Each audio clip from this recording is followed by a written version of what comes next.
કચ્છના જામકંડોરણા શહેર અને ગ્રામ્ય વિસ્તારોમાં ધોધમાર વરસાદ પડ્યો છે। જામકંડોરણામાં ધોધમાર વરસાદથી રસ્તાઓ પાણી થયા છે।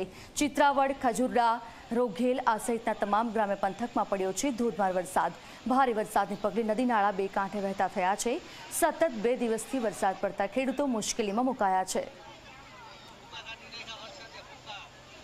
તો સૌરાષ્ટ્રમાં સતત અનરાધાર વરસાદ પડી રહ્યો છે। અષાઢમાં અનરાધાર વરસાદ પડતા મેઘમહેર મેઘકહેર બનીને વરસી રહ્યો હોય તે પ્રકારનો નજારો સામે આવ્યો છે।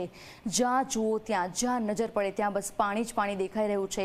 સૌથી વધારે વરસાદ સૌરાષ્ટ્રમાં જૂનાગઢ અને પોરબંદરમાં પડ્યો છે। જૂનાગઢ અને પોરબંદરના આસપાસના તમામ ગ્રામ્ય પંથકમાં લોકો પારાવાર હાલાકી વેઠી રહ્યા છે, કેમ કે અત્યાર સુધીમાં 41 રસ્તાઓ બંધ થયા હોવાની વિગતો પ્રાપ્ત થઈ રહી છે। ગ્રામ્ય વિસ્તારમાં જવાના રસ્તાઓ બંધ થતાં લોકો મુશ્કેલીમાં મુકાયા છે।